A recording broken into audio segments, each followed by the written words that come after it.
여러분들은 성경의 많은 인물들 중에서 예수님 빼고 가장 존경하는 사람이 누구십니까? 가장 따르고 싶고 본받고 싶은 사람 누구시죠? 모세, 아브라함, 요셉, 다윗, 바울? 아마 여러 다양한 대답이 나올 겁니다.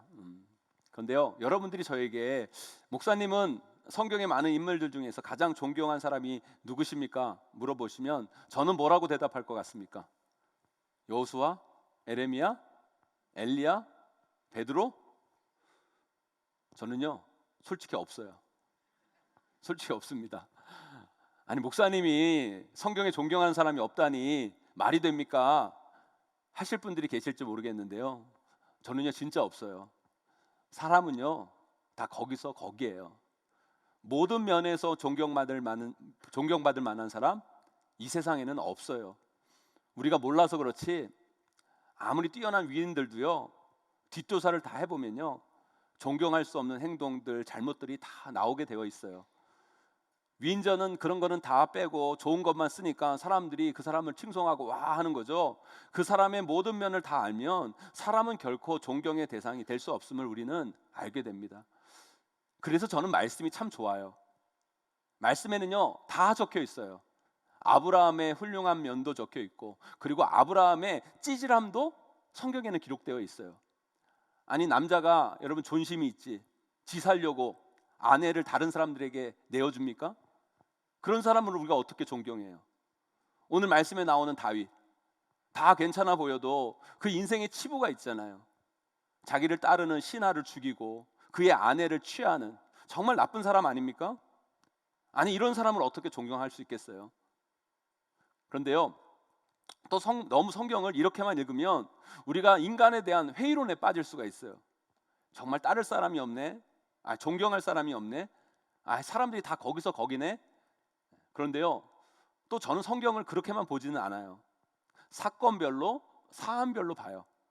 아브라함, 그 모든 면을 존경할 수는 없지만 하나님께서 그의 가장 소중한 아들, 100세에 낳은 그 아들을 아브라함에게 바치라고 했을 때 주저하지 않고 자기 인생에서 가장 소중한 그 아들을 하나님께 내어드리는 그 모습, 너무 멋지지 않습니까, 여러분? 저도 그렇게 아브라함처럼 살고 싶어요. 하나님을 위해 내 인생의 가장 귀한 것을 내어드릴 수 있는 그 믿음, 그 마음, 그 믿음이 저에게 있었으면 좋겠어요. 그 아브라함의 모습을 본받고 싶어요. 물론 다윗도 여러분 부족하고 연약한 삶이 있었죠. 그러나 여러분 골리앗 앞에 선 다윗을 한번 보세요. 얼마나 멋지고 귀합니까?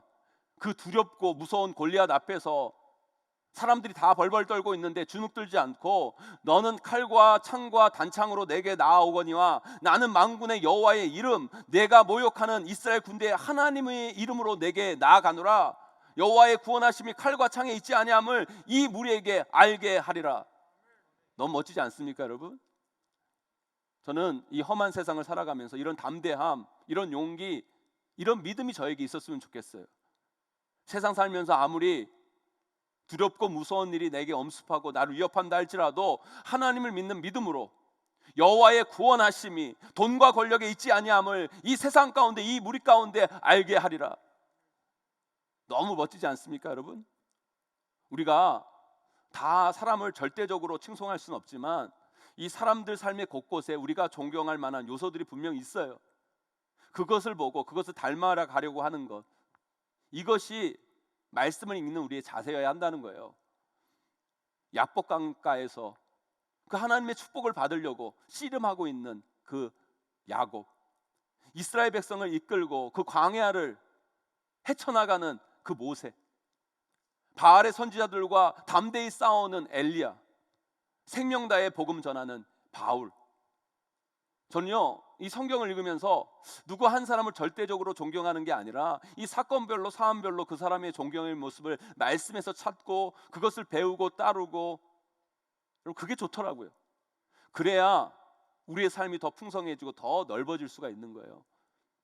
저는요 우리 성도님들을 볼 때도요 그렇게 보려고 해요.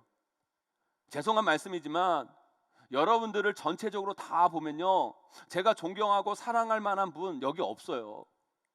제가 여러분들을 다 몰라서 그렇지 여러분들을 다 알면 그죠? 말 안 해도 아시죠, 여러분? 모르세요, 여러분? 여러분 다 아시잖아요, 여러분. 저도 그래요, 여러분. 여러분들이 저를 다 몰라서 그렇지 다 알면 좀 그래요, 여러분. 그래서 저를 너무 많이 알려고 하지 마세요, 여러분. 은혜 떨어져요, 여러분. 우리 성도님들 전체적으로 보면 좀 거시기 한데요, 그래도 우리 성도님들 사건별로 사안별로 이렇게 보면 다 존경하고 사랑해야 할 분들이세요. 너무 귀한 모습이 삶의 곳곳에 다 있으세요. 그래서 저는 우리 성도님들이 참 좋고 사랑스럽고 또 여러분들 통해 제가 많이 배워요.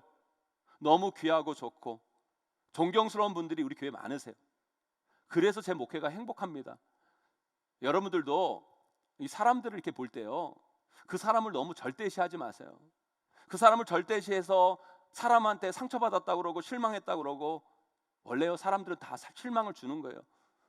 그렇다고 또 너무 인간에 대한 회의론에 빠지지도 마세요, 여러분. 그 사람 속에 있는 귀한 모습을 바라보면서 여러분의 삶을 더욱더 풍성하게 만들어 가시는 저와 여러분 우리 모두가 되시기를 간절히 소망합니다. 오늘 말씀에 중요 인물 두 사람이 나와요. 하나는 다윗이고요, 하나는 오벳 에돔이라는 사람이에요. 여러분 다윗이 유명해요, 아니면 오벳 에돔이 유명해요?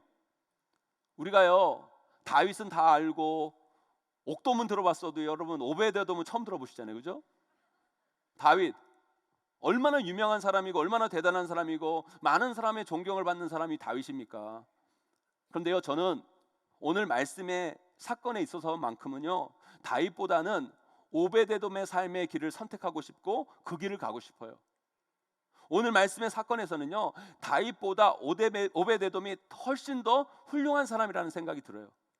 그리고 이런 일이 있었을 때에는요 다윗처럼 행동하기보다는 오벳에돔처럼 행동하고 싶어요. 저는 오늘 말씀 이 하나님의 궤를 옮기는 사건을 통해 오벳에돔의 귀한 모습이 저와 우리 성도님들의 모습이 되기를 소망합니다. 하나님이 복 주시는 그 오벳에돔의 모습, 하나님이 귀하게 여기는 오벳에돔의 모습이 우리의 삶과 신앙의 모습이 꼭 되었으면 좋겠어요. 오늘 말씀 잘 들으시고요, 말씀대로 순종하셔서 오벳에돔에게 주신 그 하나님의 복이 여러분의 삶과 가정에도 아름답게 충만히 부어지시기를 주님의 이름으로 간절히 축원드립니다. 그렇다면 하나님이 기뻐하시고 하나님이 복 주셨던 오벳에돔의 삶의 모습은 어떤 모습이었을까요? 오늘 말씀을 통해 여러분들과 함께 살펴보기를 원해요. 첫 번째로요, 삶 가운데 아무리 힘들고 어려운 일이 주어졌을지라도 그것이 하나님이 맡기신 일이라면 회피하지 않고 그 십자가를 지는 그 모습이 오벳에돔의 참 귀한 모습이라는 거예요. 오늘 말씀의 내용이 무슨 내용입니까? 하나님의 궤를 예루살렘으로 옮기는 내용이에요. 이제 다윗이요 이스라엘의 명실상부한 수도이자 근거지인 예루살렘을 점령함을 통해 이스라엘 전체를 통일합니다. 그런데 땅만 점령한다고 실질적인 왕이 되는 게 아니잖아요. 여러분 생각해 보세요. 원래 왕은요 아버지가 왕일 때 그 다음에 아들이 왕이 되는 게 정통성이에요. 그런데 다윗은 그 아버지가 왕이 아니잖아요. 사울이 왕이었잖아요. 그 다음에 다윗이 왕이 된 거예요. 어떻게 보면 다른 사람들의 입장에서 봤을 때는 다윗이 반란을 일으킨 거예요. 그러니까 사람들이 그 정통성을 인정하지 않으면 아무리 땅을 가졌다고 해도 이스라엘이 실질적인 왕이 될 수 없었던 거예요.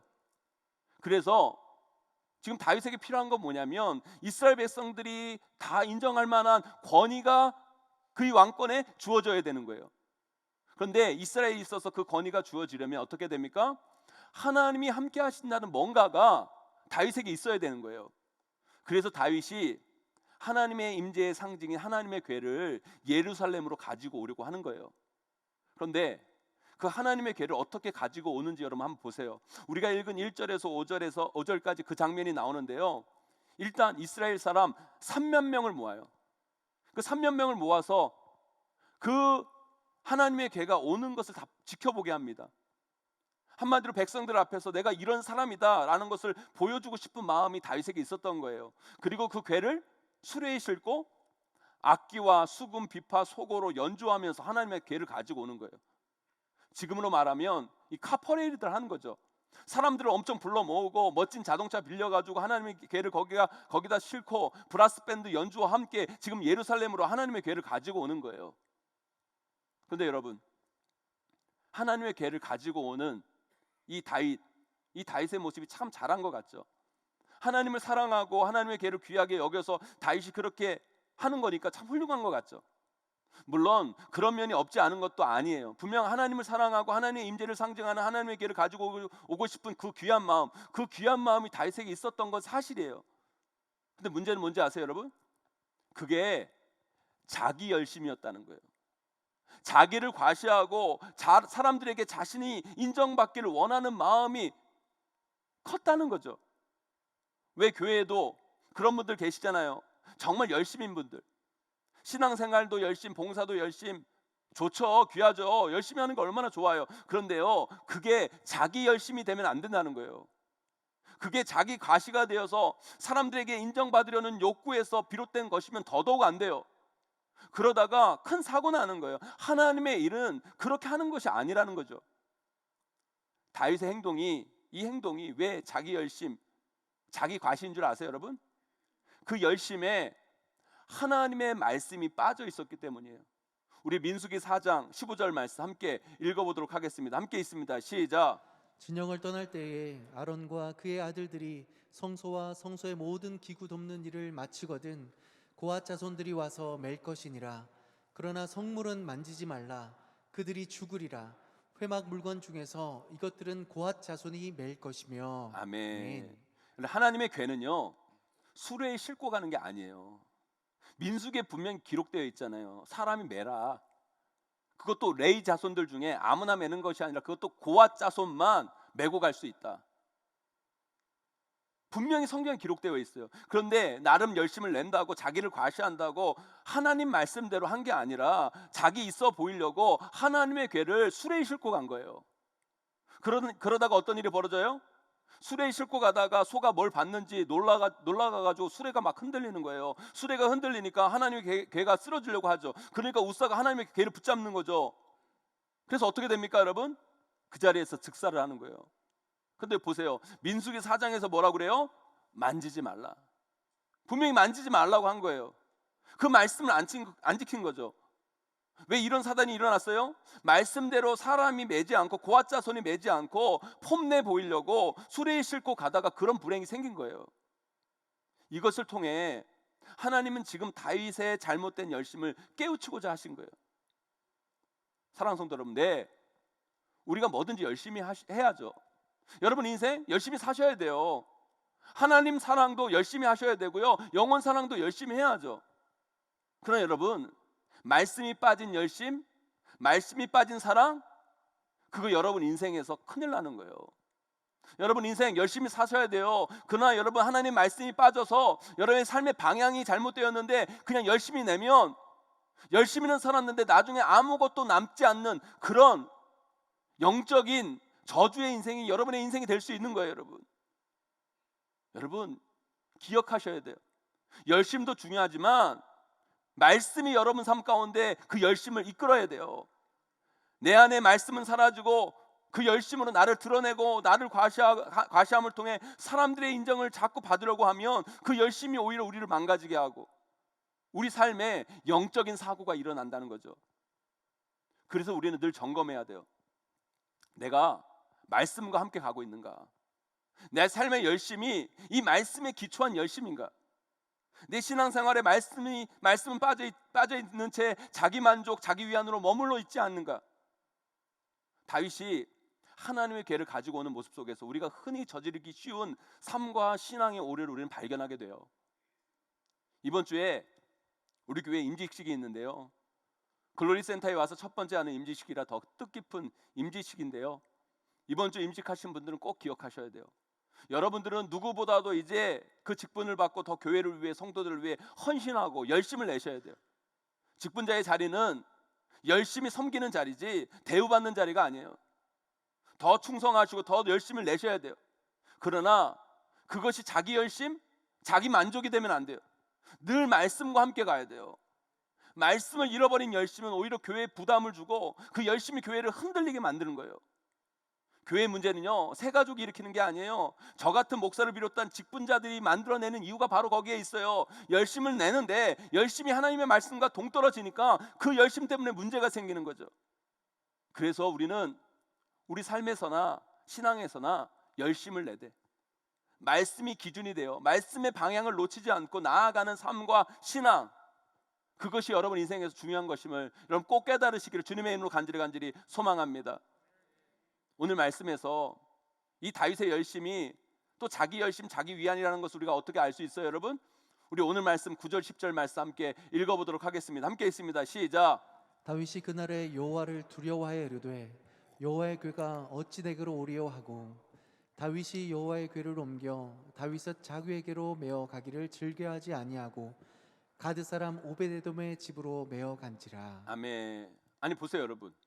하나님의 궤가 자기에게 유익이 될 것 같으니까 그렇게 난리를 쳐서 가져오려고 하더니만 그것 때문에 막 사고가 나고 문제가 생기니까 그거 가져오기를 즐겨하지 않고 그걸 누구에게 맡겨요? 오베데돔에게 맡기는 걸 보세요, 여러분. 우리가 이렇게 신앙생활하면 안 돼요. 자기에게 유익이 될 것 같으면 막 열심을 내고, 자기에게 손해낼 것 같으면 발 빼고, 자기가 드러나고 자기 과시가 있는 일에는 열심이고, 자기가 드러날 일이 없으면 안 하고, 이게 바로 하나님의 궤를 대하는 다윗의 잘못된 모습이었다는 거예요. 그런데 그와 반대로 오베데돔의 모습을 보세요. 아니 그거 잘못 만졌다가 사람이 죽어나간 거잖아요. 많은 사람들이 무서워해요, 두려워해요. 그래서 막 다 도망치는 상황이에요. 그때 오베데돔은 하나님의 궤를 자기 집에 모십니다. 왜 이 하나님의 궤가 많은 사람들 중에 하필 오베데돔의 집에 갔을까요? 힘 있고 권력 있고 목소리를 낼 수 있는 사람들은 안 하려고 한 거예요. 어떻게 알아요? 오늘 성경이 그걸 말해주고 있어요. 오베데돔이 어디에 살았다고요? 가드에 살았다. 여러분 그가 가드에 살았다는 것은 한마디로 그가 비천한 자였다는 거예요. 가드는요, 다윗이 사울에게 피해 도망자 신세였을 때 그가 피한 곳이 가드예요. 가드는요, 비천한 자 도망자가 사는 곳이 가드예요. 한마디로 이 가드는요, 힘들고 어려운 자들이 사는 동네였다는 거예요. 그가 사는 곳만 비천한 곳이 아니라 그의 이름도 그의 비천함을 알려주고 있어요. 오베데돔. 여러분 오베데돔의 뜻이 뭔지 아십니까, 여러분? 오베데돔은요, 에돔의 종이라는 뜻이에요. 에돔의 종. 에돔도 되게 비천한데 그 에돔의 종인 거예요. 비천한 종으로 살고 있었던 사람이 바로 오베데돔이었어요. 아무도 두려워서 그것을 맞지 않으려고 할 때 오베데돔이 그 짐을 진 거예요. 왜요? 비천하니까, 만만하니까, 제일 만만하니까, 제일 거부할 수 없으니까 그 짐이 오베데돔에게 간 거예요. 그런데 여러분 놀라운 일이 생깁니다. 우리 11절 말씀 함께 읽어볼까요? 11절 말씀 함께 있습니다. 시작. 여호와의 궤가 가드 사람 오베데돔의 집에 석 달을 있었는데 여호와께서 오베데돔과 그의 온 집에 복을 주시니라. 아멘. 아멘.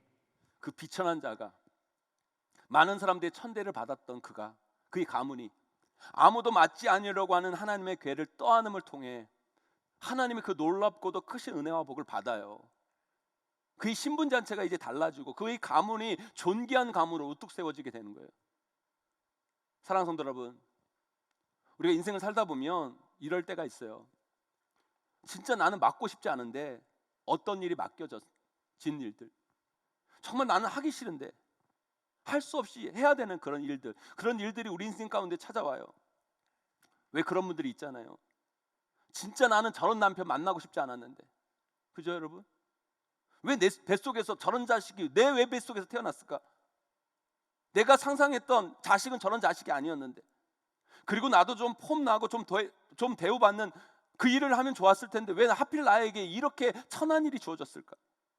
그러면서 원망하죠. 하나님 왜 나에게 이런 인생의 짐을 주십니까? 하나님 이거 아니지 않습니까? 왜 나에게 이런 일이 일어납니까? 여러분 인생 살다 보면 이런 생각이 들 때가 있어요. 그러나 여러분 순종은요, 반드시 원해서 할 필요는 없어요. 이왕 하는 거 원해서 하는 것이 좋은 거지만 원하지 않은 일이라도 하나님이 맡기시면 하는 그 순종, 여러분 그것도 괜찮아요. 때로는 억지로 나에게 온 짐이고 부담이고 고난일지라도 그것을 하나님이 주셨다면 그것에 순종하고 나아가다 보면 그 짐이 변하여 은혜가 되고 그 부담이 바뀌어 복이 되고 그 고난이 우리를 영광의 자리로 인도하게 되는 거예요. 다윗은 하나님의 궤를 두려워하여 메어가기를 즐겨하지 않았지만 오베데돔은 억지로라도 그것을 자기 집으로 가지고 와요. 어찌 보면 마지못해 해냈던 순종이지만 하나님이 그에게 맡긴 것이기에 그것을 그가 받아 안아요. 그때 그의 삶에 은혜가 임하고 그 집에 복이 임하여 그의 인생이 달라질 뿐만 아니라 그 가문까지 오베데돔을 통해 일어나요. 그래서 여러분 인생 가운데 억지로라도 해야 할 상황이 여러분 삶 가운데 찾아오면 하나님 앞에 너무 저항하지 마세요. 기도하자고 하면 억지로라도 좀 같이 기도하고, 교회에서 전도하자고 그러면 하기 싫고 이거 안 될 것 같은데 생각이 들어도 억지로라도 해보면 우리가 상상할 수 없는 일들이 우리 삶 가운데 펼쳐지게 되는 것을 우리는 경험하게 됩니다. 그래서 여러분 그거 아세요 여러분? 그래서 약할 때 강함 되는 거예요. 여러분 오베데돔이 조금이라도 힘이 있고 뭐가 있었으면 하나님의 궤를 가져왔을까요? 자기 잘난 사람들, 힘 있는 사람들은 다 어떻게 써가지고 자기 집에 못 오게 마음 안 들었는데 오베데돔은 약하니까 힘이 없으니까 비천하니까 어쩔 수 없이 거절할 수 없어 그것을 자기 집에 가져다 놓은 거예요. 그런데 그게 그의 인생, 그의 가문을 뒤집어 놓은 거죠. 약한 자를 들어 쓰시는 하나님, 약한 자를 들어 강한 자들을 부끄럽게 하시는 하나님, 그 역사가 오베데돔의 삶에 나타난 거죠. 사랑하는 성도 여러분, 지금 여러분 인생 가운데 여러분들이 짊어져야 할 인생의 짐이 무겁습니까? 우리가 약하니까 우리 인생에 그런 짐들이 있는 거잖아요, 솔직히. 그러나 여러분, 그 짐이 하나님의 궤처럼 여러분 가운데 은혜로 임할 수 있어요. 왜 나에게 하나님 이런 무거운 짐을 주십니까? 이런 십자가를 왜 주십니까? 해도 티 안 나고 뭐 나에게 유익되는 것도 없는 것 같은데 이 힘든 일을 내가 왜 해야 합니까? 하나님께 묻는데 하나님이 그것을 계속 지라고 하신다면 억지로라도 한번 그걸 지고 나아가 보세요. 그것이 여러분 삶에 하나님의 궤가 될 수 있어요. 여러분의 인생을 바꾸고 여러분의 가문을 뒤집는 하나님의 영광이 임하는 하나님의 궤가 될 수 있다는 거예요. 오베데돔처럼 그 하나님의 궤를 순종함으로 모심을 통해 여러분 인생 가운데 상상할 수 없는 인생의 변화, 인생의 역전을 반드시 경험하시는 저와 여러분 우리 모두가 되시기를 주님의 이름으로 간절히 축원하고 축복합니다. 두 번째로요, 하나님이 기뻐하시고 받으실 만한 오베데돔의 삶의 자세는 뭐예요 여러분? 바로 자기 권리, 자기 공로를 내세우지 않는 내려놓음의 마음이에요. 여러분 오늘 이 사건에 있어서만큼은요, 이 다윗은요 진짜 아니에요. 제가 보면 사람이 어쩜 그럴 수 있어요 여러분. 정말 사람이 그렇게 얍삽할 수가 없어요. 어쩜 사람이 그렇게 낯이 두껍고 밴댕이 소갈딱지인지 진짜 왕 같아 보이지가 않아요. 오늘 말씀 우리 12절 말씀 함께 읽어보겠습니다. 함께 있습니다. 시작. 어떤 사람이 다윗 왕에게 아뢰어 이르되 여호와께서 하나님의 궤로 말미암아 오베데돔의 집과 그의 모든 소유에 복을 주셨다 한지라. 다윗이 가서 하나님의 궤를 기쁨으로 메고 오베데돔의 집에서 다윗 성으로 올라갈세. 여러분 아니 그것 때문에 사람들이 죽어나가니까 무서워가지고 가지고 가지도 못하다가 천하 오베데돔의 집에 맡길 땐 또 언제고, 이제 오베데돔의 집이 그 하나님의 궤로 인하여 엄청난 복을 받았다는 소리를 들으니까 그걸 홀딱 뺏어가요? 여러분 그게 사람이 할 짓이냐고요 여러분. 오베데돔의 입장을 생각해 보자고요. 아니 남들이 그렇게 안 맡겠다고 한 걸 나도 사실 부담스럽지만 맡았는데 그걸 통해 하나님이 나에게 복을 주시고 은혜를 주셔서 너무 기쁘고 감사하고 있는데 아무리 왕이라도 그걸 쏙 뺏어가요? 그거 쏙 가져가요? 그게 말의 방구예요 여러분. 화나죠 여러분. 신경질 나죠. 인생에 대해서 회의가 날 수 있는 거예요. 그런데요 여러분 인생 살다 보면요, 신앙생활 하다 보면 이런 일들 부지기수예요. 많아요. 그래서 우리 인생에 상처가 많은 거예요. 왜 우리 부모님들 자식 키우면서 얼마나 애지중지 정말 자신의 모든 것을 다 쏟았잖아요. 그렇게 잘 것 못 자고 먹을 거 못 먹으면서 먹이고 입히고 가르쳐서 자식 번듯하게 키워놨더니만 자식이 다 커가지고 자기 스스로 다 큰 것처럼 부모 무시하고, 여러분 화나죠. 열받죠. 게다가 어디서 여시 같은 X 데려오더니만 부모는 돌보지도 않고 지들끼리만 죽어 못 사는 거 보면 마음 한편으로는 좋기도 하지만 뭔가 내 걸 뺏긴 느낌. 나는 뭔가 그동안 애 이렇게 열심히 키운 건 뭔가 뭐 그런 기분이 드는 거 사실이에요, 여러분. 직장에서도 내가 밤잠 못 자고 기획하고 준비하고 다 만들어 놓았더니만 발표는 윗대가들이 다 하고 지들이 다 한 것처럼 생생은 다 해내고 어려울 때는 손도 하나도 까딱 안 하더니만 내가 밥상 다 차려놓으니까 그때 와서 숟가락 얹고, 그걸 보면 진짜 진짜 때려치고 싶은 마음이 우리 인생이라는 거예요, 여러분. 교회에서도요, 나는 남들 모르게 열심히 교사로 봉사도 하고 진짜 교회 보이지 않는 곳곳에서 섬기고 헌신하고 땀 흘리는데, 임직다 선거 때 보면 솔직히 나 같은 사람들은 다 안 뽑아주고 어디서 얼굴 많이 드러내는 사람들, 드러내는 곳에서 일하는 사람들만 뽑아주고, 그러면 나도 모르게 상처가 되고 마음이 아플 때가 있어요. 제가 너무 잘 알죠, 여러분. 거기서 여러분, 내가 이렇게 했다고 주저리 설명하고 내 권리 내세우고 여러분 내 공로 인정해달라고 하면 그때부터 우리 인생이 후져지는 거예요, 여러분. 우리 인생이 추해지고 부끄러지고 안타까워지는 거죠. 그렇잖아요, 여러분. 장모가 사위한테 찾아가가지고 내가 내 딸을 어떻게 키워놨는데 자네가 그럴 수가 있냐? 시어머니가 며느리한테 찾아가서 내가 내 아들을 어떻게 키웠는데, 여러분 그 말을 할 때부터 그 가정은 콩가루가 되는 거예요, 여러분. 사랑하는 성도 여러분, 여러분 듣기에는 원론적인 이야기고 식상한 이야기가 될 수 있는데요, 잊지 마세요, 여러분. 사람들은 모르지만 하나님이 아세요. 하나님이 여러분의 헌신과 여러분의 마음과 여러분의 눈물과 여러분의 땀과 여러분의 노력을 다 아세요. 그리고 잊지 않으시고 다 갚으실 거예요. 그걸 믿으세요, 여러분. 그리고 저는 목회하면서 하나님이 갚아주시는 그 역사를 수도 없이 많이 봐왔어요. 사람들이 그거 안 알아준다고 거기서 내 입으로 내 공로 내세우고 내 권리 막 주장하고 나 인정해달라고 그러고, 여러분 그런 사람이 많은 공동체, 그런 교회, 그런 가정, 그런 직장에서는요 놀라운 역사가 일어나지 않을 뿐만 아니라 그런 공동체는 망하는 공동체예요. 생각해보면 오베데돔 입장에서는요 충분히 자기 공로를 내세울 수 있어요. 자기 권리를 주장할 수 있어요. 아니 남들이 다 안 하려고 하는 걸 내가 했지 않습니까? 아니 남들이 다 맡기 싫다는 거 우리 집에 맡겨놓을 때는 언제고 이제 와서 좀 된다고 그러니까 그걸 뺏어갑니까? 말이 됩니까? 우길 수도 있고 뭐라고 할 수도 있어요. 그런데요 오베데돔이 거기서 그 말을 한 그 순간 하나님의 복은 그 가문에서 떠나갔을 거예요. 왜요? 이 하나님의 궤는 궁극적으로 예루살렘으로 가야 되는 게 맞는 거예요. 오베데돔의 집은 하나님의 궤가 예루살렘으로 가기까지 다윗을 깨우치고 이스라엘 백성들을 깨우치기 위한 도구에 불과한 거예요. 오베데돔은 그걸 안 거죠. 자기 수준, 자기 위치를 안 거예요.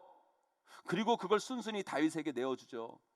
이 모습이 하나님을 기쁘시게 하는 것이고 그것을 통해 그와 가문이 하나님의 복을 받는 거예요. 사랑하는 성도 여러분, 우리도 마찬가지예요. 우리가 여러분 십자가 앞에 나의 공로, 나의 권리, 나의 주장을 펼 게 뭐가 있어요? 그저 다 하나님의 은혜 아닙니까, 여러분? 예수 그리스도의 공로 아닙니까, 여러분? 우리가 한 게 뭐가 있어요, 여러분? 솔직히 여러분 오베데돔이 한 게 뭐가 있어요? 아무것도 없잖아요. 아니 솔직히 조금 했죠. 아주 조금. 그저 하나님의 궤가 그의 집에 잠깐 머물다 갔을 뿐인 거예요. 그것도 억지로. 그거 가지고 자기가 다 한 것처럼, 자기가 대단한 것처럼, 자기라서 복을 받은 것처럼 오베데돔이 했다면 여러분 그도 복이 아니라 아마 우사처럼 저주를 받았을 거예요. 여러분 인생을 살다 보면, 신앙생활 하다 보면 나도 모르게요 나의 권리, 나의 공로를 주장하고 싶을 때가요 문득문득 찾아와요. 저도 목회하다 보면요 막 제 입으로요 막 이렇게 이야기하고 싶을 때가 있어요. 이거 나 아니면 안 돼, 나니까 한 거야, 이런 말이 혀끝까지 차오를 때가 있어요. 정신 차려야 돼요. 정신 차려야 돼요. 아니요, 나 아니어도 돼요. 나는 아무것도 아니에요. 내가 무슨 권리를 내세우고 내가 무슨 공로를 주장합니까? 다 하나님의 은혜예요, 여러분. 하나님이 주신 복이죠. 하나님이 나를 써준 게 감사한 거예요. 하나님이 여러분을 써주신 게 감사한 거예요. 여러분 이번 주 임직하신 분들 기억하세요. 여러분이 잘나서 여러분들이 열심히 해서 임직한 게 아니에요. 다 하나님의 은혜예요. 그것을 여러분들이 잊어버리는 그 순간 여러분 때문에 우리 교회는 더 어려워지게 될 거예요. 그리고 여러분들은 오베데돔이 아니라 우사가 될 수 있는 거예요. 사랑하는 성도 여러분, 우리 모두도 마찬가지예요. 하나님의 은혜를 잊어버리고 우리가 우리 공로, 우리 권리를 내세우는 순간 우리는 영적으로 죽은 자가 되는 거예요. 그때부터 하나님의 복은 우리에게 멀어지게 됩니다, 여러분. 우리가 솔직히 내세울 게 뭐가 있어요? 뭘 주장하고 여러분? 뭘 인정받으려고 합니까, 여러분? 우리는 그저 도구에 불과한 거예요, 도구. 하나님이 불러주신 게 감사한 거고, 우리를 구원해 주신 게 은혜고, 하나님이 우리를 사용하신다는 게 얼마나 영광스러운 일입니까, 여러분? 그렇게 살다가 하나님이 부르시면 아멘하고 가는 게 우리 인생이어야 돼요. 그 인생이 귀하고 아름답고 복된 인생인 거예요. 저와 여러분 모두 그 은혜를 결코 놓치지 마시고 그렇게 겸손히 하나님 섬기며 살아가는 우리 귀한 성도님들이 되시기를 주님의 이름으로 간절히 축원합니다. 이제 말씀을 맺습니다. 사랑하는 성도 여러분, 하나님의 궤에 있어서만큼은 다윗의 모습보다는 오베데돔의 모습을 우리는 따라야 돼요. 여러분 인생 가운데 여러분들이 참 지기 싫은 십자가, 어려운 인생의 짐이 여러분 인생 가운데 지금 있습니까? 여러분 그것이 하나님이 맡기신 거라면 회피하지 말고 한번 억지로라도 한번 지고 가보세요. 그 속에서 우리는 오베데돔이 경험했던 놀라운 삶의 변화와 역사, 하나님이 주시는 놀라운 그 은혜와 복을 반드시 경험하게 될 것입니다. 또한 그러나 그거 조금 했다고 자기 권리, 자기 공로 주장하지 마세요. 모든 게 다 하나님의 은혜예요. 하나님의 은혜 앞에 내 주장, 내 권리 내려놓고 감사함으로, 겸손함으로 우리가 살아갈 때 하나님의 궤가 늘 여러분의 인생 가운데 늘 함께 할 것입니다. 그 놀라우신 그 하나님의 은혜와 복을 여러분의 삶과 가정과 우리 용인제일교회 가운데 경험하시기를 주님의 이름으로 간절히 축원하고 축복합니다.